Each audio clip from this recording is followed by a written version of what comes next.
Yeah. It's like, how can you tell me that IT is going to be done on time, right? How are you going to tell me that I'm testing in the end of September or October the software that you want to period release before the holidays? Yeah. You can't. No. You can't. There's no way you can. Those are promises that can never be made good on. Right, right. Well, there's those risks that you should just say. It's the way I look at it is, okay, if you're going to say, this is what I'm going to do it. Own the risk. But don't go and be like, kumbaya, we're going to do it. Yeah. Just say, this is what we have to do. It could all go to hell, but we know it could, and let's accept it. That's kind of the way I look at it. Yeah, you gotta be like honest. Yes. And like Bruce Lee says, you gotta be like water. Yeah. You have to be fluid, it all gets there eventually. It's kind of like skiing. Do you ski? I did once. It was the worst day of my life. What? I'm a terrible native. I hate snow sports. Hate them. Do not enjoy. See, Can we still be friends, please? Okay, good. As long as you don't like city. Okay, fine. To me, sometimes it's like this fluid balance and dance with gravity. It almost feels like you're water. Like water. You feel like water. Why I brought it. That I do understand that principle, because my entire experience of skiing down Purgatory was like that. But it is a good And I analogy became for projects, right? Yeah. Or good, because you have to think about that flexibility. Yep. And what am I going to do when it all goes to hell? And how am I going to deal with it? Quit, move to the forest. Maybe that's Ricky and I have our backup plans. We're just gonna become dirtbags when it all goes to hell. Just drive far away from the dumpster fire. That's all you need to do. It'll be perfect. I think that's software engineering. Yeah, pretty much. Because it always just does at some point. That's why I like what video is doing right now, so we'll see how long it lasts. But like Rich DiGeronimo was like, go fuck things up. And we're like, yeah! Everyone's really excited. Alright, so how much time do we have? It is 6:11, so I don't know. Yeah, when we actually start, you never know. 6:30. Okay. That's what happens.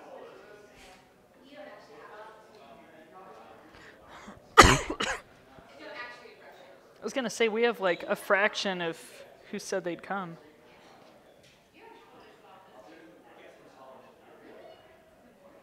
I think. I zoomed in on your dress. I hit the button and it went first. It's kind of funny. Wow, people from my job actually said they would come. That's crazy. We'll see.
All right, are we set up? You are set up and you are rocking. Perfect. You're live. I am live. Is the screen shared? Yeah. Beautiful. Right on. All right, cool. So thank you everybody for coming out, especially since it's been so hot lately, and I know a lot of people just want to kind of stay home when that happens. So first off, I appreciate every single one of you for doing this today.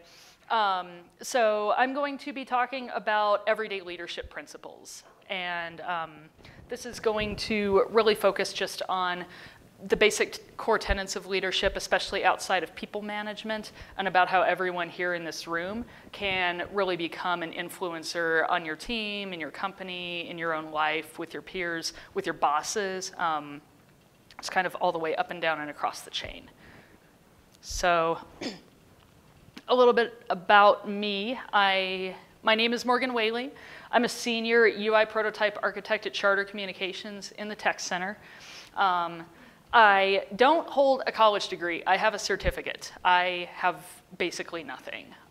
So there is nothing on paper that really remotely qualifies me for this, except that I did get this certificate today from my job of completion. Certificates of completion.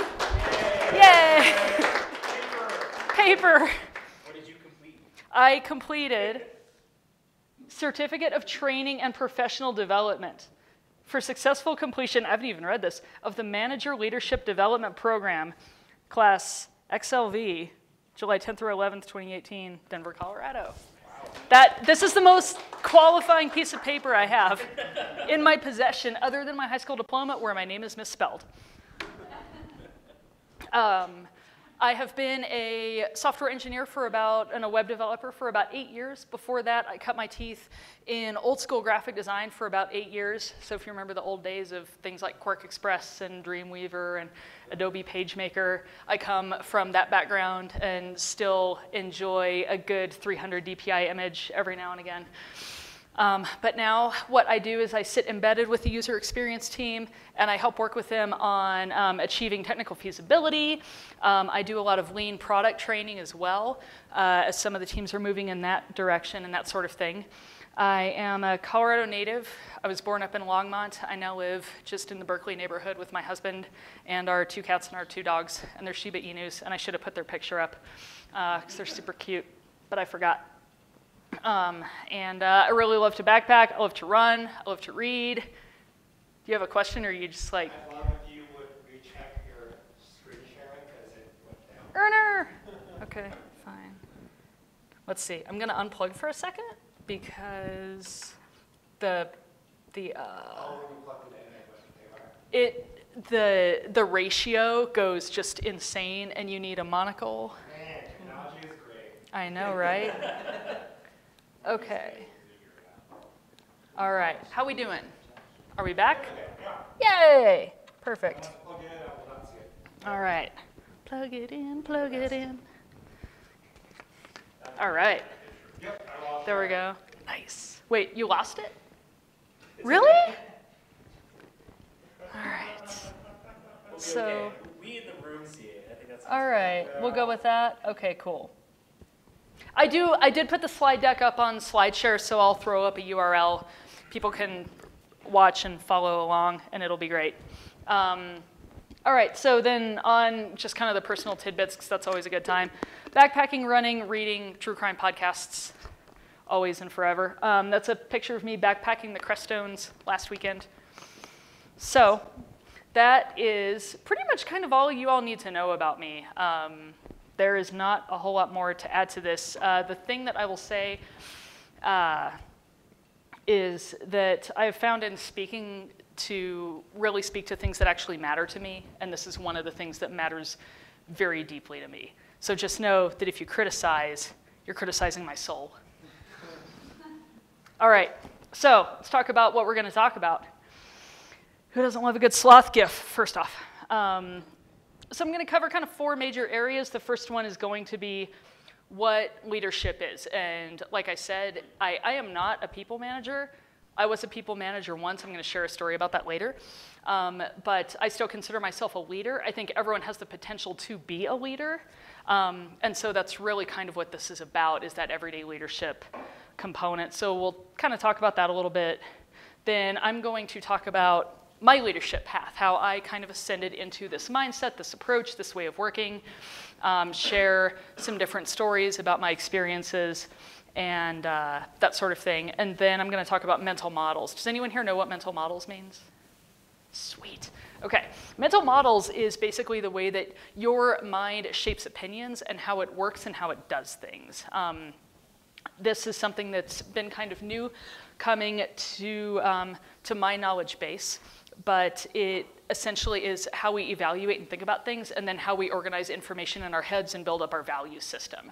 So we're going to talk about that for a little while, and a lot of that has to do specifically related to leadership. And then last is going to be what you do with all of this information that I'm going to flood you with, hopefully before the air conditioning shuts down and bakes us all. And that is really how to take this information, apply it to your own career, apply it to yourself, and apply it toward your path. So first, I always like to get to know people a little bit. So the first question is, how many of you either are right now or have been a manager in the past? 1, 2, 3, 4. Okay, 5. All right, so how many of you think you might want to go down that path eventually of being a manager of people? I see some definite, maybe about 5 or 6 hands, one kind of. Cool. All right, how many of you just want to run screaming from that possibility because it sounds terrifying? You can put up your hand if you've already put up your hand before. You're not allowed to just give one answer. And then the other question that I've really been thinking about is, this came out in my certificate course, was one of the instructors encouraged everyone to really reflect about a time where you feel like you actually felt like a leader or became a leader, that first time that ever happened. And so the person who was leading our leadership training at Charter, I was thinking about career stuff. I'm like, oh, maybe when I got handed that big project. And she said, mine started in the 5th grade. And I was like, oh, man. And she talked about how the class was goofing off while the teachers were on strike, and she actually stood up and said, this isn't what we're in school to do. Get out your math books. We're going to do some math. And in 5th grade, she was teaching her math class and getting everyone to quiet down. I'm going to assume the story's real, because I've heard of similar things. And so I thought that was a super great story. It shows how even kids can be leaders. Anyone can really step up and lead something. I was very much a joiner when I was younger. I was a super shy kid, which shocks almost everyone. I would not talk to strangers. I would not talk to pretty much anyone except my mom and my teachers. And that was kind of all the way up into adulthood and beyond. I remember working next to a guy at a desk, and I had no clue what that dude's name was for a good 3 months. And we worked right as close as I am to SIG. Had no idea who that dude was. Found out later, and then it was way too awkward for me to say anything specific, so I just kind of let that go. I actually can't even really think about the first time I actually felt like a leader, but I think this is something that if you're interested in leadership in your own career, it's something to really reflect on, is think about just previous opportunities in your life. This can be in and outside of work. This could be from when you're a kid. I did go to backpacking camps and things like that, and so I'm thinking oh, maybe I can pull something out of that. I'm still working on this one. It's a big question, and you sometimes kind of have to dig to get to it if the answer isn't super duper obvious. But that's something to just kind of think about as we move through this. I have my phone to advance the slides. Come on, Morgan. All right. So again, second sloth GIF. If you go to Giphy and you look up sloths in space, it is the most amazing treasure trove of GIFs that you will ever witness. That might actually be the most valuable thing you take away from this talk. If it is, I'm totally okay with that. So let's talk a little bit about what leadership is. And this is kind of my perspective, things I've gleaned from observing leaders, thinking about bosses I've had, thinking about my own experiences, and then just kind of being that quiet person in the room who's taking information in. But the thing that I have figured out pretty recently, this is one of my aha moments, is that leadership is a mindset. It is not a title. I felt like a leader even before I had the word senior in my job title. I've never really had the word manager in my job title, but I'd still consider myself a leader. And there are a lot of different components to leadership. And so one core tenet is to be a multiplier and not necessarily a maker. There's a book called Multipliers that talks about this concept of being that person who can engage and inspire and not just be the person who jumps in and does everything for everybody and makes all the decisions for everyone, because I'd say that maybe isn't necessarily leadership. That is just being the doer. And if we think about, even when we're growing up, our parents couldn't ride our bike for us. They had to take our training wheels off and push us down the street, and then we probably fell. And I don't know about you all, but I was a child of the 80s, so they would just laugh at my pain and suffering, and no one would call the police for child abuse because it was hilarious. And so being a multiplier is really about extending that influence to other people and not just doing everything. And that's what I used to kind of attach leadership and initiative to, was just being the doer, someone who worked the hardest and the shiniest and the most awesome, and wasn't just the person who was engaging with other people. And it's not even about delegation, it's just about being able to extend your influence to your entire team, to your peers, even to your management, and to become that sort of person who can really extend that discipline throughout your entire team. And then the other one too is, leading is not explicitly equal to people management. It can be. And I will say that I think it's important to manage up to your leadership, and we'll talk about that a little bit more later, and even to help kind of co-manage your peers. And I'll dive into that a little bit more. And so that really, to me, kind of struck a chord once I realized that leadership wasn't just about being somebody's manager and being beholden to someone's career path and talking to them about their pay grade and talking to them about their goals, that it was so much more than that. And it was something that I could do even if I didn't want to manage people. And so examples of this would be, you can be a leader of process. You can be a leader of mindset, of thinking, of ways of doing things. You can be a cultural leader. You can spread knowledge. You can influence and inspire others. You can be a leader of feedback, driving results, increasing engagement, training, that kind of thing. So some examples that I can give you all would be that I worked for a very large company, 260,000 employees, and we had to interview about 40 engineers over a 2-week period, and we were a group of maybe 15, 20 engineers. One was a director, 2 were middle managers. We only had 2 conference rooms, which were always booked, and we had no clue how we were going to talk to these people in a candid way and make them feel welcome and talk about the work we did. And we had no clue how to actually verify technical abilities with these individuals, especially very quickly. Because as most people know here probably, how many of you have been through technical interviews? How many of you never want to do it again? Just everyone keep your hands up. Because usually technical interviews can be extremely grueling. The longest interview process I ever had was about 20 to 22 hours of total commitment. And one of them was here locally, and one included out-of-state travel. So I'm actually just going to say that that interview took me like 4 days. And neither of those interviews led to an offer. So I've learned that the longer the interview doesn't guarantee anything. I need to do a separate talk about tech interviews. And so we were faced with this problem, and I said, okay, what if we just completely changed the way that we interview people? Let's think about what kind of outcomes do we want to get out of these applicants? And even though I wasn't a people manager, I was invited to the leadership meetings. They saw my potential, and I was able to talk to them, and I completely changed how our group started to interview engineers, and that actually started to extend outside of our business unit into other facets of this company. And so I helped start a cycle of change in how a company of 260,000 people interviews its engineers by offering up this idea and really stepping up into that opinion, giving them information and saying, hey, why don't we just try this and see if it works?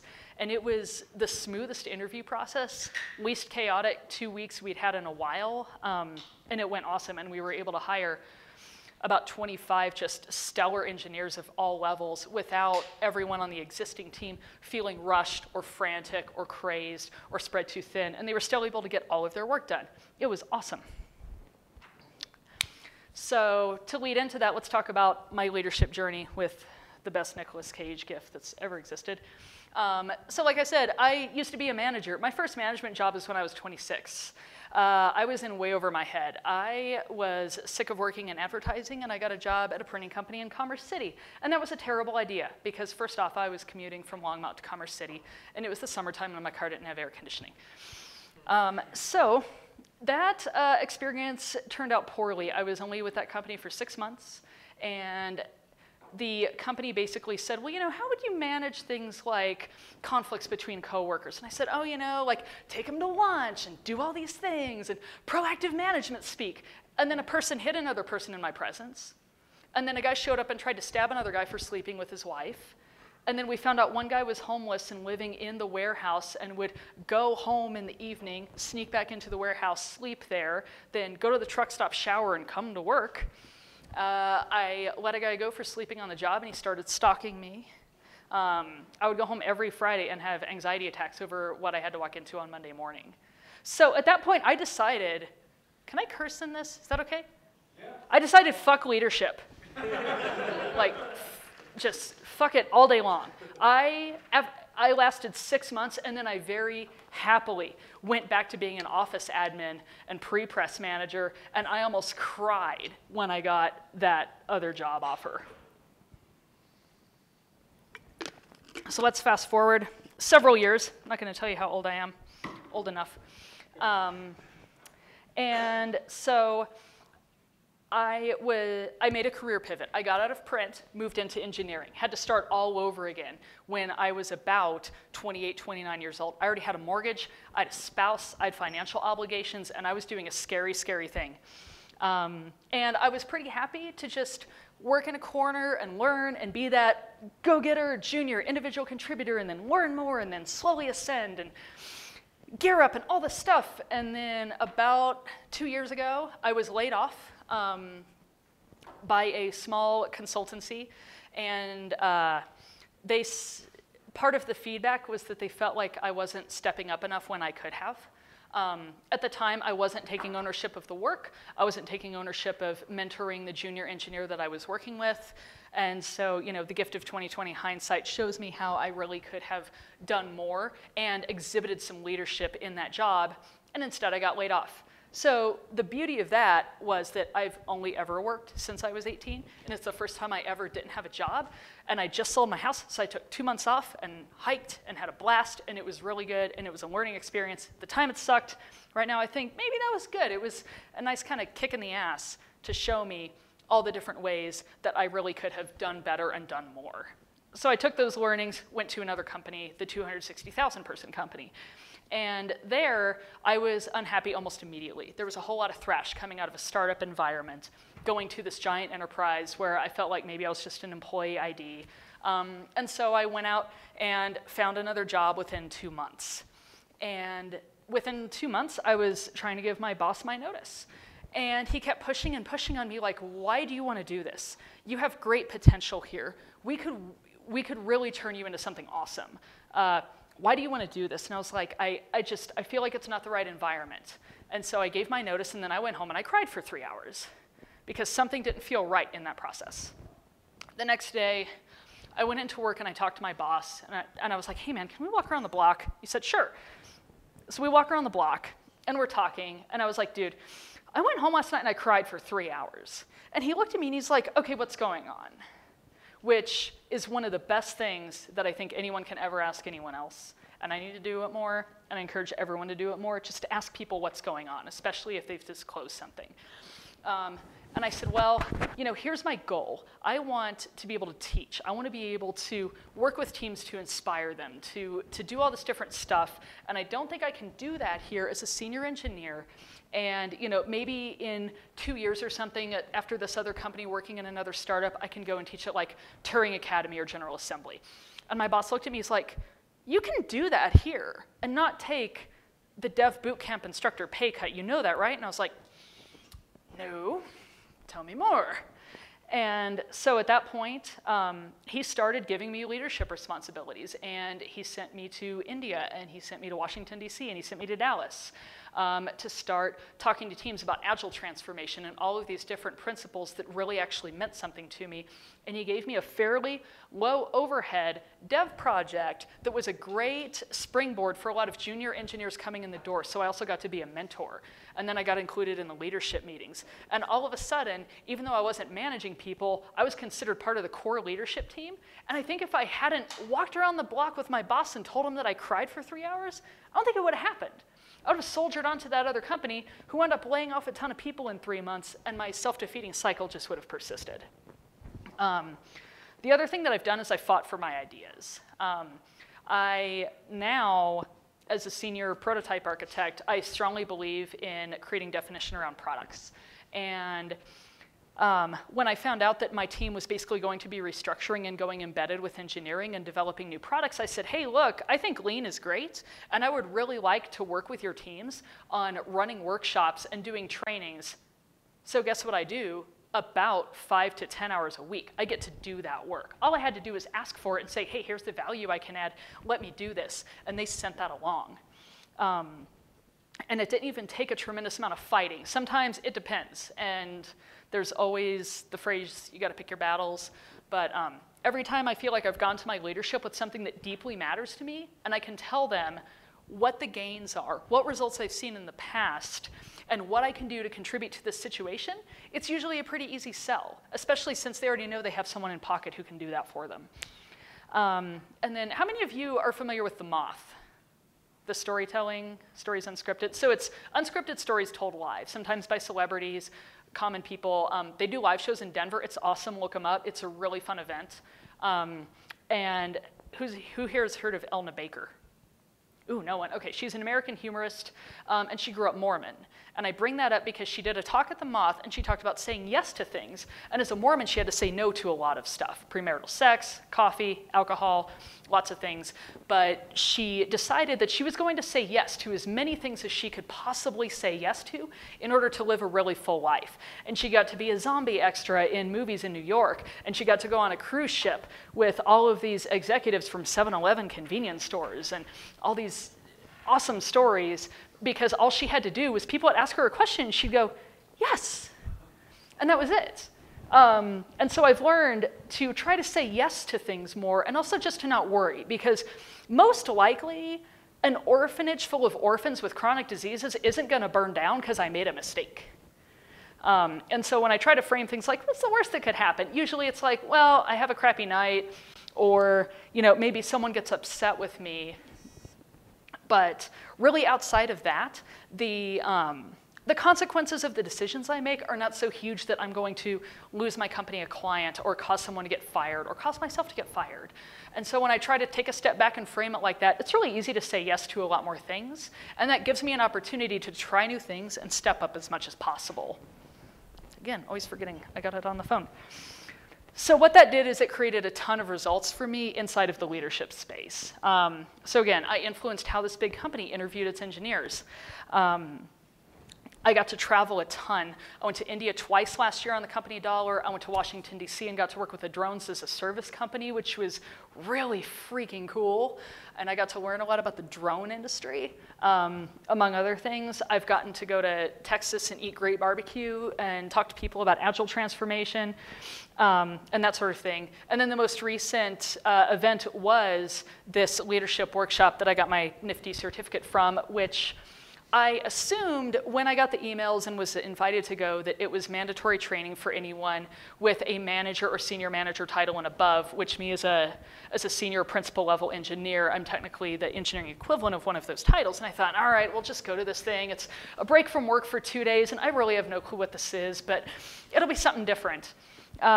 And I found out that everyone in that room, there were 17 of us, had to be hand-picked and nominated and then escalated up the executive leadership chain and approved by executive leadership in the entire company of charter. So someone on the management side saw something and sent me to this. I was the only person there who had 0 direct reports. Everyone else, 5 people, 12 people, 154 people, people of all age groups, people of all skill levels from all across the country, and somehow I got a seat in this session and got to participate for 2 days. Today was the last day, so I'm like super tired. In these awesome workshops and development and skill sets about how to form leaders within the organization. And I am 99% certain that tomorrow my boss is not going to pull me into his office and say, hey, here's 5 people, go make something with them. It was more just about that someone somewhere in that organization, and the manhunt starts tomorrow, someone saw something in me that said like, hey, we're going to tap into something here and we're going to make something of this. And I bring this up because to me, this is a good example of how companies do recognize leadership qualities in people outside of the management sphere. I am not a director. I am not, I don't see anyone's salaries. I don't do performance reviews. I don't set goals for people. I show up, I kick ass at my job. I really try to make a difference. I talk to my boss like a human being. He talks back to me like a human being. And this is the direction that things can go in. So yeah, and the other thing is that I'm able to just attach meaning to my work. And if I see something that seems less than ideal, then I try to change it, like our interview process at the big company, or implementing lean process with my current reorganized team, things like that. And so whenever I run across something that frustrates me, I always try to take a step back and ask, okay, this sucks, how can I change it? What is something that I can do to fix this? Even if it's just on the team level, even if it's just with a peer or a person, just pulling someone aside at lunch and going like, hey, is there something going on right now? Or like, hey, I'd like to talk to you, but be that person who can really like listen and help build other people up. And that reputation starts to grow very quickly. So let's talk about some mindset stuff. So I talked about mental models a little bit ago. So this is stuff that I think about a lot, which is basically how I perceive leadership, what values I attach to it, and then I think about good and bad circumstances surrounding my experiences with leadership and with management, and with how companies treat their leaders and how leaders treat each other. So things I ask, what is my perception of leaders and of leadership? When I was younger, managers were fucking scary. I was terrified of my bosses for years and years. I had a boss, again in Commerce City, different job, stay out of printing companies in Commerce City, it's bad news. This guy would yell at people so loud that customers on the other end of the phone with customer service in a different room would ask if they needed to call the police. I've worked for some really interesting people. I've also worked with bosses, like I said, who when I told him I cried, he said, okay, cool, so we're just gonna give you a bunch of great stuff to work on, and we're gonna build you up, and we're gonna turn you into something awesome. So, I like to think about what do those experiences look like, and then what do effective conversations versus ineffective conversations look like? And I start to map out, either in my head or writing down, what did those experiences look like and how did they feel? Did somebody use evasive language? Were they using me as a sounding board to complain about other people? Or were they talking to me about what I wanted, what I felt should happen, versus just giving me orders about how they felt I should work, things like that. So I try to think about these conversations and really pull from that and see, okay, what can I pull away from these that maps to my own personal value system that I can just like take and tuck in my pocket, and this dress does have pockets, so I can totally fit it in there, and use it for later. And the other thing is, this took me a long time, but managers are also human beings. They're gonna fuck up, and they're gonna make mistakes, and they're gonna make missteps, and they're gonna speak out of turn, and I think it's easy as people to hold that against them. I know that in addition to being scared of managers, I felt like they had, or at least should have, all of the answers. And that's absolutely not the case. Some things that opened the door for me on this was that I actually joined a Slack group that is largely for leaders in the tech industry. And I get to watch the conversations they have with each other. And I get to see what they talk about. And a lot of them talk about how, oh man, I had this one-on-one with a direct report. I said something awkward. I don't know how I'm gonna recover from this. And I was like, holy shit, they go through the same things we do. They don't know what they're doing. They're a dog in space. But the difference with leadership is that they usually have a tighter feedback loop with their upper management and with each other about how they can build each other up a little bit better. A lot of companies have things like leadership retreats. They have these kinds of training programs that help people overcome these issues. I was by far the most junior leader in this seminar that I went to over the last 2 days. I raised my hand just as much as anyone else. I brought up examples. I gave people feedback. And other people in the group were asking just as many questions about, hey, I've got these 2 people, and here's this conflict between them, and I really don't know what to do. So I felt like building up some empathy for leadership and management really tore down the variable that, why did I say variable? Tore down that wall and closed that loop for me on what goes on with management and leadership, that they're going to forget things, and they're going to drop the ball. And I learned a lot in that scenario about like managing up and actually telling my boss what was going on. I went through probably the first 15 years of my entire career path, assuming that leaders were clairvoyant and that they knew everything that was going on with me, and they knew my deepest, darkest fears and my favorite color and everything that was going on. And that's simply not the case. In fact, even less so for managers than peers, because they have all of these other people who they have to lead and try to memorize their deepest, darkest fears and favorite colors and their favorite birthday cakes and when their birthdays are, and oh God, we forgot that person's birthday, and now they're super pissed. And that's the kind of thing that happens. So to build on that, something pisses you off, use it as an opportunity to fix that thing. We were forgetting birthdays at my office. So each team designated a birthday person. On one of my teams, we call it a birthday czar, but like the Russian Revolution happened, so I'm worried about this person's future because I don't know if they've studied their history yet, but we're calling him the czar for now. And so that person will message people and go like, we know when our birthdays are coming, like ideally, unless you grew up in a very strange family, and then like if you did, that's totally fine, but most of us know when our birthdays are coming up. And so I'll ask them like, hey, what kind of cake do you want? Or do you want cheesecake or ice cream cake? Totally unrelated to the fact your birthday's 2 days from now, but I really need to know this. And they're the ones who are in charge of getting people cards and all this stuff. And yeah, so I also give this advice to people when they don't know what to talk about, when they are putting together a talk model or they want to speak in public, which is find something that you don't like. Talk about that thing and then try to fix it. And so I try to apply that model to this as well, of that part of being a leader is just seeing those needs and seeing ways that you can affect change and get some people to like rally behind you on this stuff and figure out how to do it better. I just recently took over our midday Friday design talks because they were getting canceled week after week after week after week. And I went in to go speak to do a recap of a conference I'd been to in Austin. And the guy running these talks, he's a super great dude, but he's just overloaded. And I was like, hey man, what would you think if we just spread it out a little bit? And he said, I wanted to talk to you about that anyway. I would love for some other people to take this over. And I was like, right here, buddy. I'll do it with somebody else. And so now I'm helping to run these talks within the office, which allows me to have better visibility in the company and allows me to practice this idea of coordinating events, getting things together, booking meeting rooms, like some of the quote unquote boring stuff that a lot of people in management have to do, but are extremely important nonetheless. And it helps me continue to build up that skill set.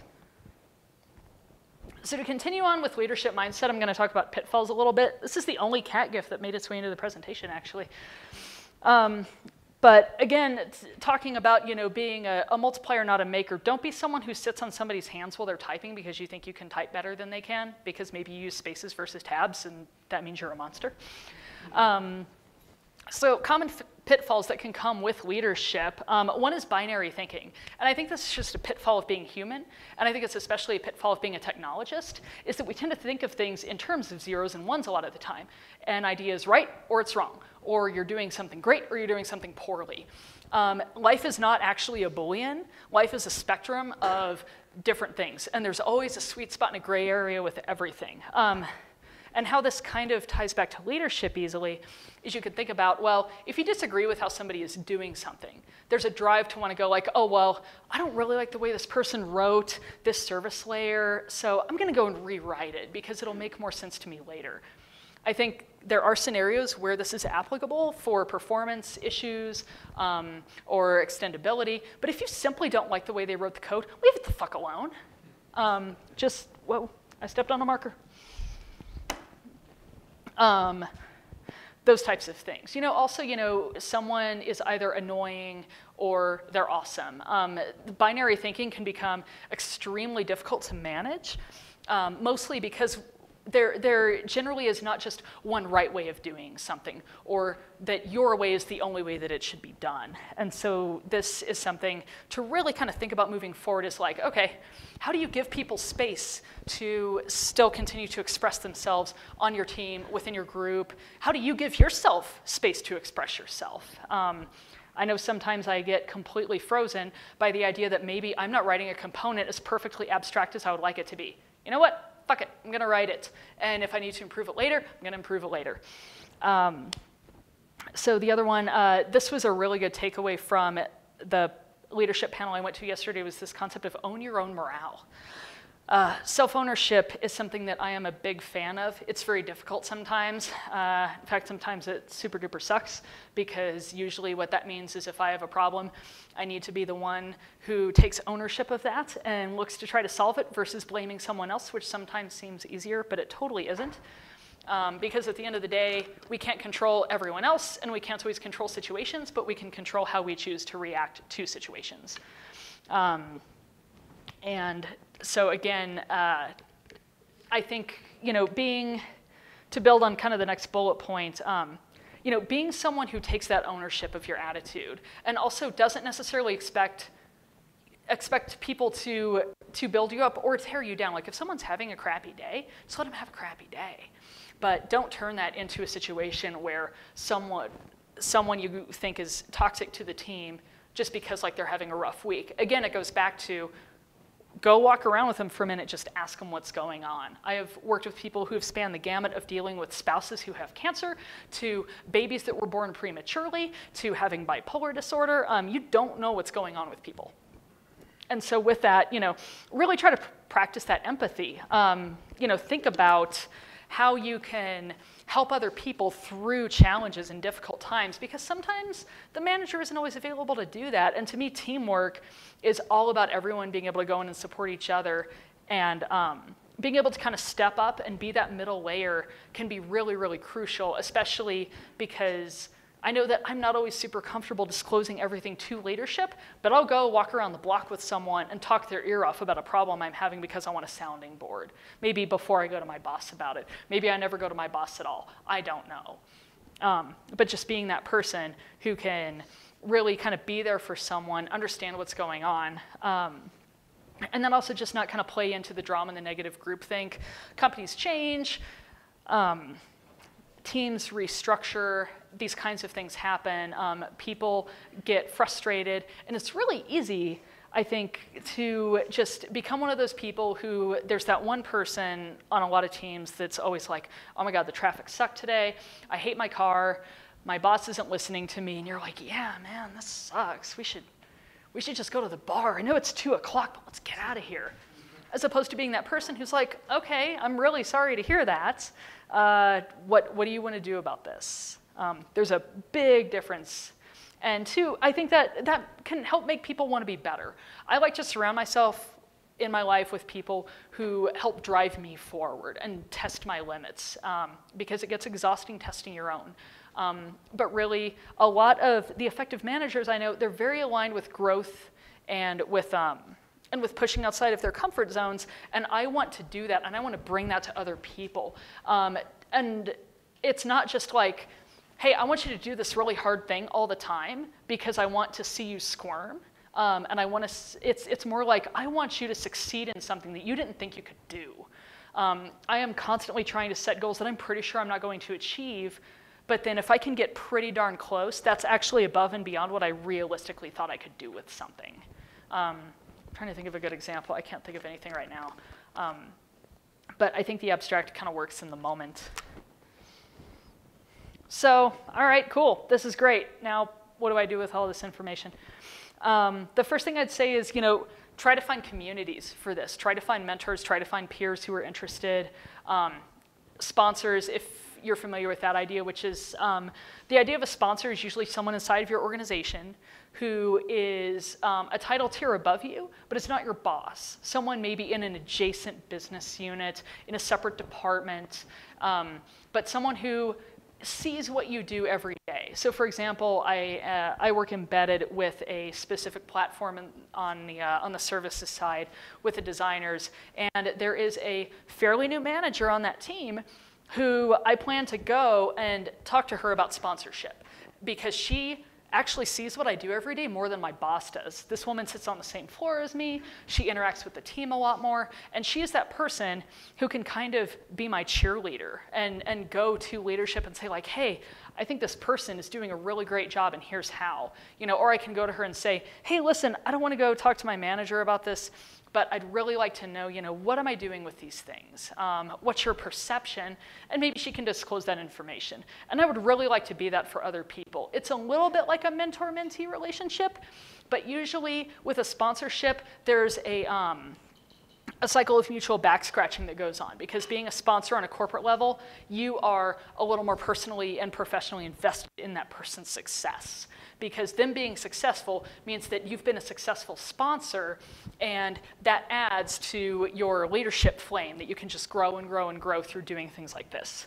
Mentorship, again, is another huge one. Finding either junior level members, someone from a different team who wants to know what you want to do, just anyone who really wants to learn.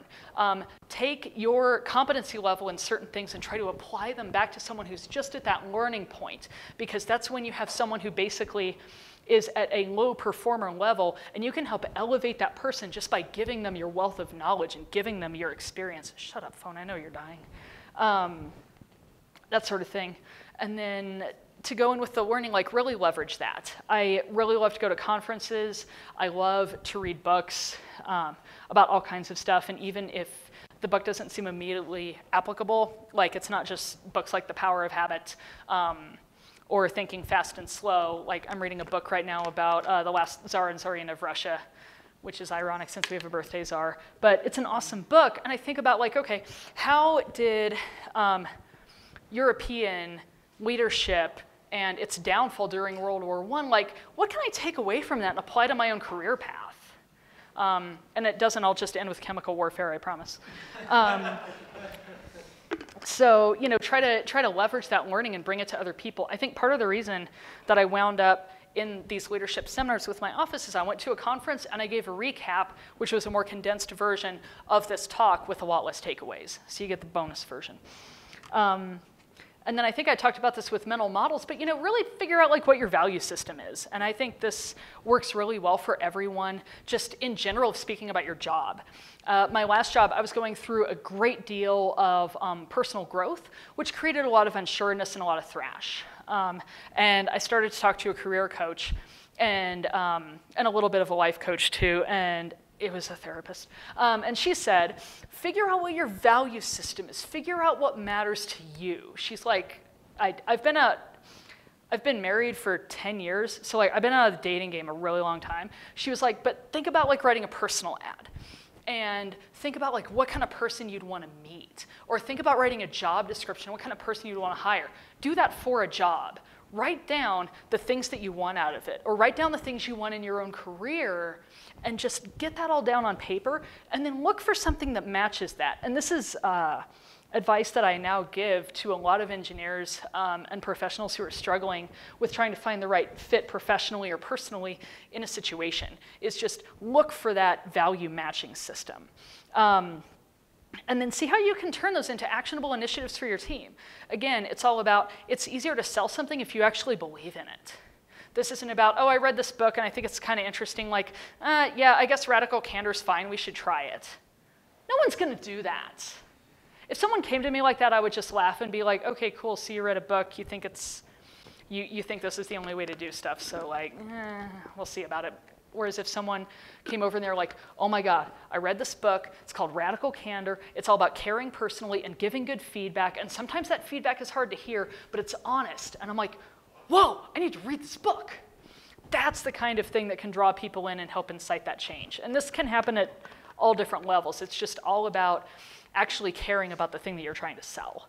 And then trying to turn that into something that will go somewhere. It's not just, hey, I went to this conference, it seemed interesting, that's kind of cool. Like, when I go to conferences especially, I will make notes about what the speaker talked about, things I can bring back to my team. So these could be culture building activities. These could be technological advancements. These could be a lot of different things. And then also, how do I apply those to myself, my own career path, those types of things. It's really everything. You can just kind of be a sponge and take things with you. And then when it's time, you can just like gush the water of your excitement onto other people. That sounds terrible. But it totally works. The other thing, is to actually create a presence and make yourself seen and heard. Like I said earlier, I've tried to say yes to almost everything. If somebody asks me to help them with something, if I have the capacity to do so, I will say yes. What that does is it gets me away from my desk and talking to other people who I may have never met in the organization. It gets me known for being someone who's willing to jump in and help, which I think is a good quality generally anyway. It also really gives me an opportunity to just try new stuff and see what I like, what works for me, what doesn't. And then for other people to maybe see some potential somewhere and go like, hey, so I see you really like this thing. I see, you really work well with this person. What if the two of you build an app together? We've got this project. You work with them, you're gonna learn from each other. Or you really seem to like training. We'd like for you to assist with these programs. Or I see, you ask really good interview questions. How about you rewrite our job descriptions? There are all of these possibilities that just come out of getting more and more and more involved in the day-to-day. And sometimes you have to dig to find that. And this is when I think one-on-one time with bosses is super crucial, is that it should be very much a two-way street of conversation. Really, the ideal metric is that your boss should talk 20% of the time and you talk 80% of the time, but that never happens. Just say like, hey, is there anything that you're dealing with right now that's annoying? Or like, stay on top of email, stay on top of Slack. Or if you go by their desk and they look really busy and frantic, ask them if there's anything you can help with, because bosses also don't always know what they don't know, and they don't always know what they need, just like we don't always know what we need. Sometimes I have to go like, you know what, I have no clue what's gonna fix this problem, I'll think about it, but I just wanted to put it out there that I'm having this issue in case you had any feedback for me. And then last, pay it forward and pass that knowledge on to others. Again, with the mentorship, with sponsorship, doing stuff like this. Anytime you kind of learn something new or interesting or unique or applicable, it's absolutely a great time to try to pass that on to other folks.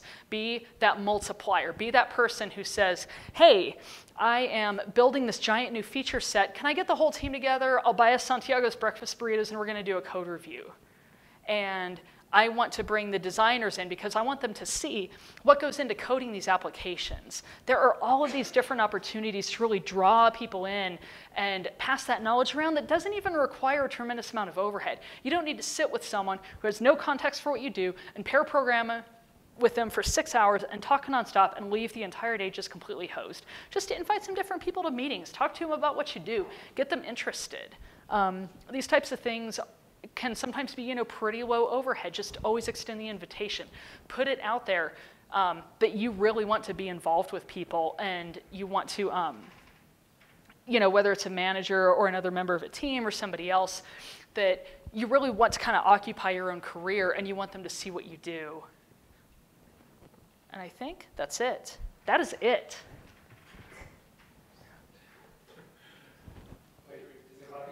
Yeah, it's clapping time.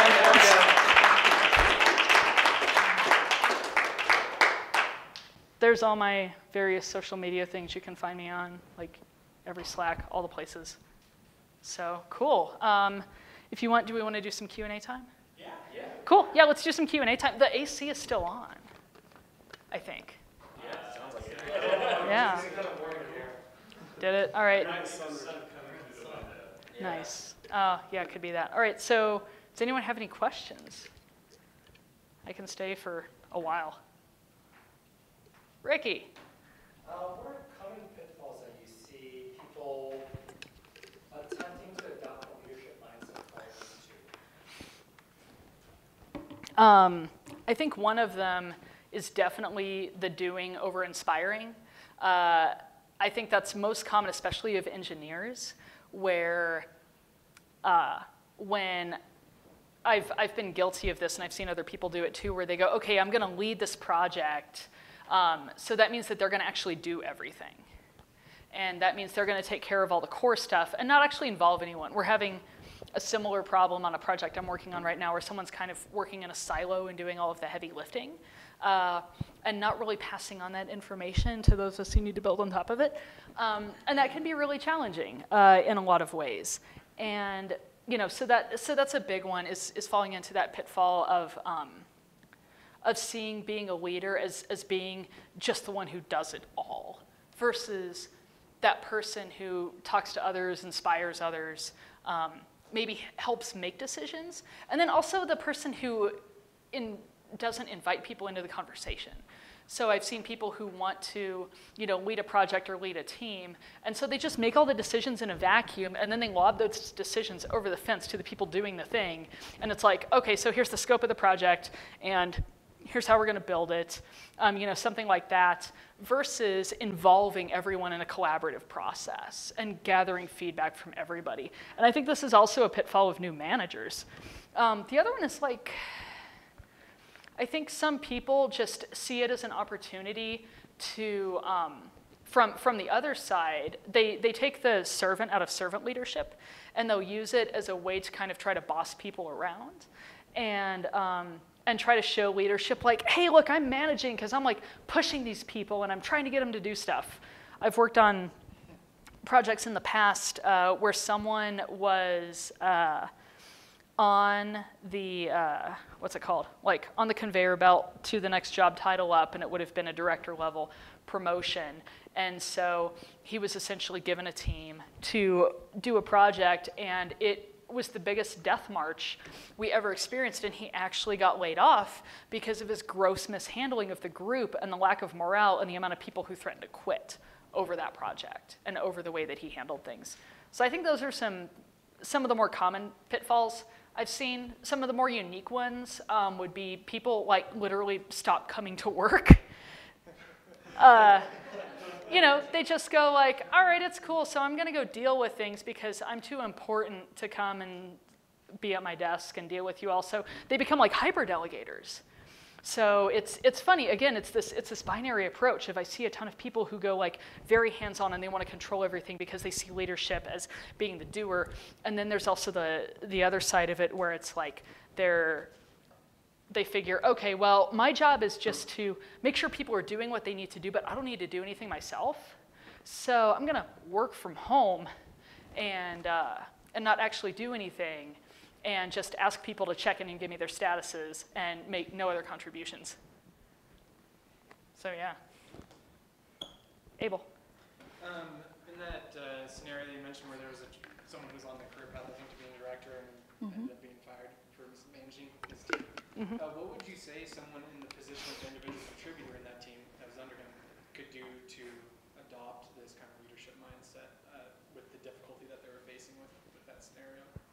So I was on that team, so I can speak to this very personally.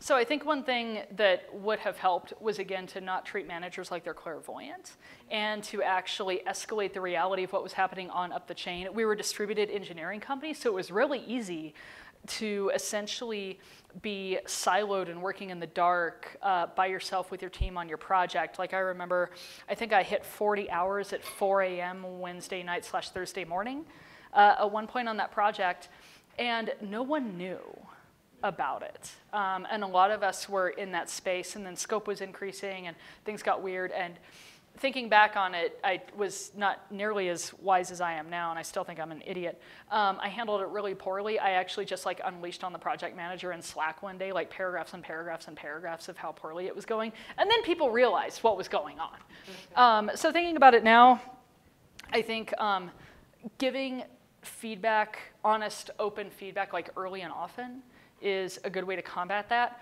Also, just the thing that I have started to do is I've started to build brick walls around my commitments and what I am willing to do, and to become an example of someone who doesn't work 80 hours a week because there's a deadline.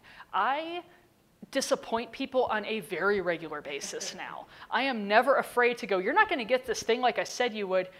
Here are the reasons. And no one's ever pulled me into an office and called me incompetent or that I couldn't predict a project. I'm like, hey, this thing came up. It's going to be a couple more days. Is anyone going to die? No? Cool. So that works out perfect. I think those are things I could have done at the time, was to actually be a human example of what to do in that scenario, which would have been to consciously push back, to escalate the communication about what was going on, and then to not just quietly work 80 hours a week in the corner, because that sucks for everybody. Like, it made me a horrible person. It's bad for the team. It sets a bad precedent. So definitely just trying to be a lot more mindful with how I handle those scenarios. So now I don't work more than like 42 hours a week, and that's awesome. Yeah, Vince. I've also heard coming with solutions instead of problems, but even if they're really crappy solutions, like it shows the manager, okay, this person's trying to solve it, and they can like redirect. I don't know if that is ever true in your experience. No, never bring solutions, only bring complaints. Yes. Yeah, that's how that works. I like saying yes to things. I hate overpromising. So yeah, for instance, I'm in a situation where we're in a completely new stack and it's fun, and I like adding knowledge and crafting my resume. Mm-hmm. I also want to I want to keep expectations reasonable without being Eeyore 24/7. Yeah, totally. Is there good rules, judgment, things you remember that have set that balance really well, or Yes. whatever? Oh, this is a two-part question. So to actually realistically answer, I think bringing solutions is good. But the other thing I'll say is don't get so paralyzed by needing to bring a solution that you never bring up the issue. I've done that. It sucks. Sometimes I will just say, hey, I got a complaint in this one-on-one, and maybe we can talk about this. So sometimes maybe the solution is just, I need to complain, and maybe we can figure out a solution. Yeah, sometimes the best solution is to figure out the solution. Yeah, that logic is totally sound. So then your second question, Saying yes paraphrase back. Saying yes without setting expectations too high. So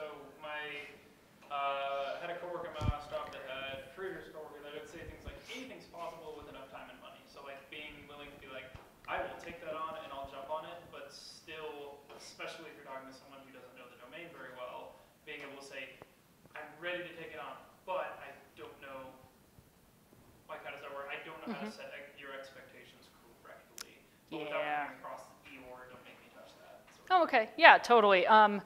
So what I do is, in saying yes, I say yes to things that I feel map to my values system and serve me personally. I don't say yes to everything. Just like Elna Baker doesn't say yes to coffee, and that makes me sad, but she doesn't. So it's saying yes to the things that you think will serve you the best, that are true to you. I say no to a lot of stuff. I say no to deadlines I don't think are realistic. I say no to people wanting to add features the day before an important meeting. I say no to working past like 6 o'clock any day of the week, unless I very, very, very proactively want to get something done. So there's a balance of figuring out like what does effectiveness in your job mean to you personally? Say yes to things that map to that. Don't say yes to stuff just to be a yes person or because you want, even because you want to help, because I have paved the road to hell with good intentions in my career of wanting to be that helpful person, and then it blows up in my face. I'm trying to think of a good example. Even jumping on client calls and saying something stupid or sharing some domain knowledge that the client really didn't need to know about. And I'm like, I'm helping because I'm being transparent. I'm being honest. I'm fostering a relationship. And they're like, why did you say that? And I'm like, I don't know. I was just trying to be nice. No, don't do that. So, it takes more than just kind of blindly giving answers to things. And this is where I think you can carve out time when somebody asks you a question or when you have an opportunity.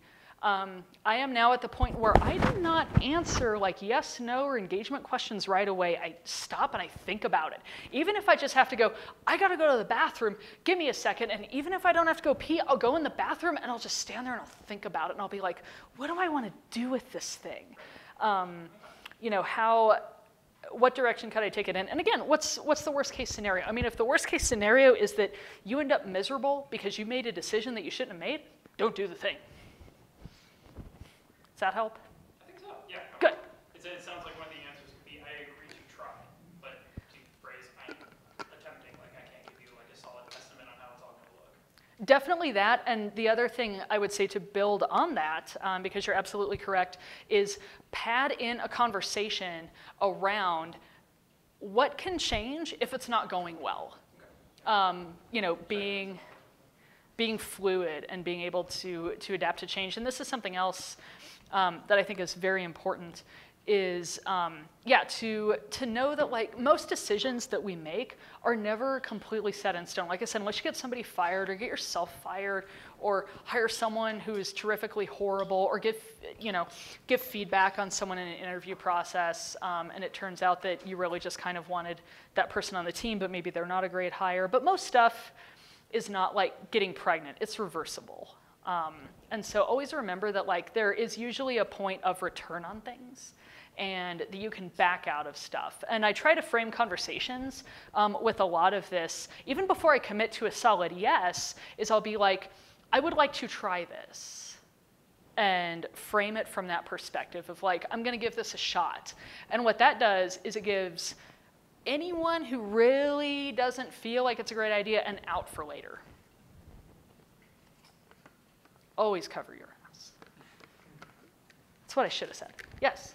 If you're assigned or know you're going to be assigned to a team or a team leader or a dysfunctional team, basically where you know things do not work out, like you really don't have much of a choice in going there, partly because they might see you as helping solve the problem. What are some insights that you would suggest to that team or that team person?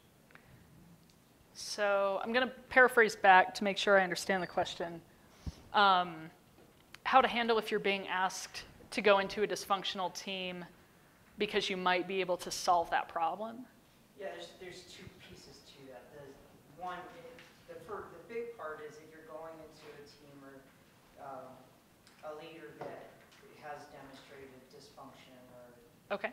and then the second part is if you're expected or if you are placed in there with the part of the expectation that you can help to turn it around or improve the situation in some way. That'd be the second part. Okay. Man, it really depends, on the situation. And so let me think for a second and see if I've been through this or know somebody who has. What? I'm going now. I'm wearing adult diapers.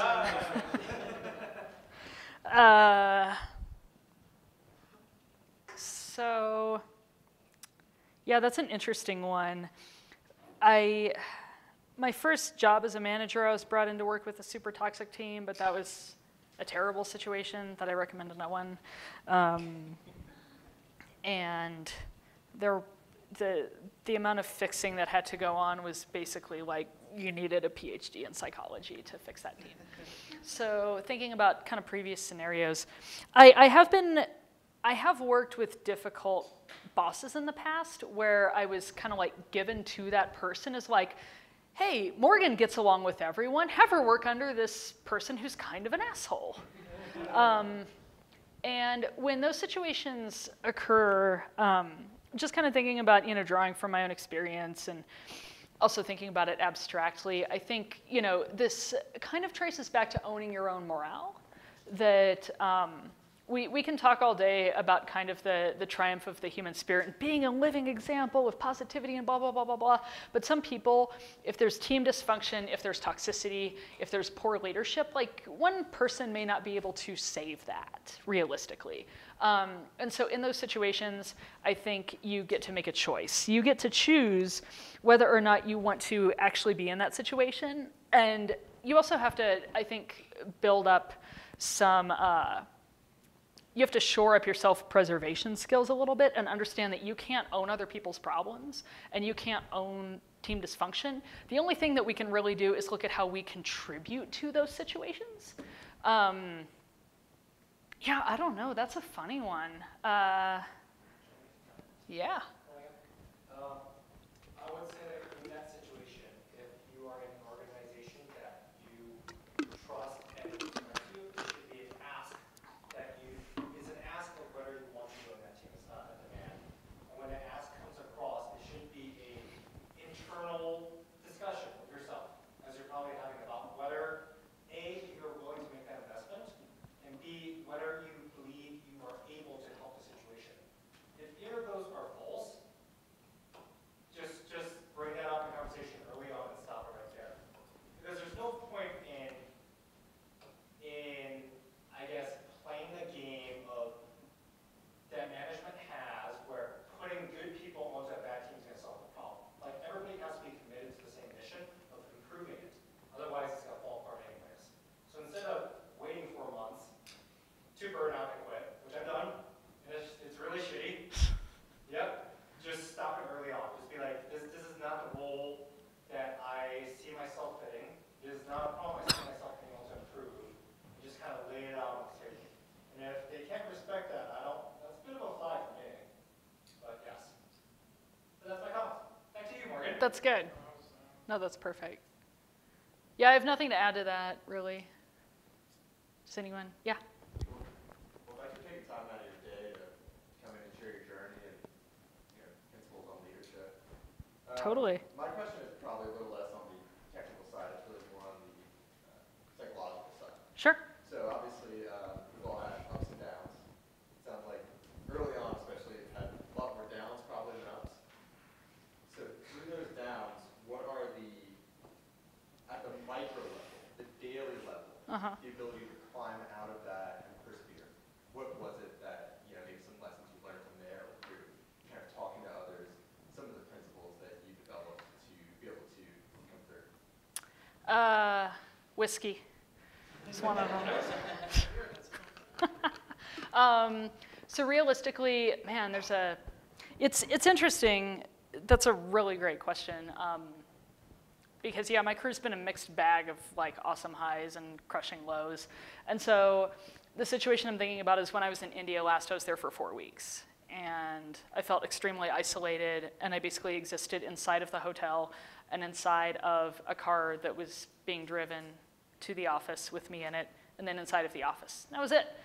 And it was May and June, and things sucked. And I even reached out to my boss and sent him this very vulnerable email that I agonized over for hours about how I was having an extremely hard time. And he never replied. And because it's an 11.5-hour time difference, he and I had 0 one-on-one time, because it would have meant me staying up until 10 or 11 o'clock at night, or him meeting me at like 6 in the morning. And that sucked for both of us, so we just kind of communicated asynchronously for a while. So things that I try to do is I try to take a step back and figure out like how am I adding value and adding meaning to the goal of whether it's a project or a conversation or an application. Like what am I doing? What am I doing well that makes me feel good? And then how does my contribution impact? So that's just like the Jedi mind trick of spinning myself into like building myself. I don't like compliment sandwiches. I like compliment tacos. Tacos are better than sandwiches. We're not even going to debate this. And so, kind of building myself up in that way when I don't necessarily have someone there to kind of be my cheerleader and cheer me on. The other thing that I do in those situations is I will actually just like sit down and talk to peers. and say like, hey, I'm having a hard time. Like, I don't do vulnerability well at all. Like, Brene Brown makes me deeply uncomfortable. I watch her stuff and I want to cry because it ignites feels in me that I do not enjoy. But just going and talking to someone who I really respect, whether it's a mentor, whether it's a peer, or even a mentee, because there's something to be learned from everybody, and people can have different perspectives. And I try to get someone who is outside of my situation, who can look at it kind of objectively. And I have a tribe of people, and each one has kind of their own strengths and what they bring to the table. And I'll be like, okay, do I need the tough love friend who's going to be like, what the fuck are you doing? Why can't you just do this? Just shut up, quit the drama, do your job, quit agonizing over this because this project's going to be gone in 3 months anyway, and then you get to move on to the next thing. Or I have the friend. Oh, I thought you were raising your hand in agreement. This guy. What? Oh, yeah. Yes. Cacti. I think it's cacti scissors. Yes. So I also I've tried over my career to build up a strong tribe of people who I can help hoist out of those moments and who can help hoist me out as well. And I do have a strong tendency to withdraw when I'm working through something. So for example, I have been doing just kind of some big stuff in my personal life on the side. And one thing I needed to do was to eliminate outside distractions. So I left almost all of the Slack channels I was in on Denver devs. I had multiple people sending me DMs going, is everything okay? Do you need something? How can I support you? And I was like, whoa, this is crazy.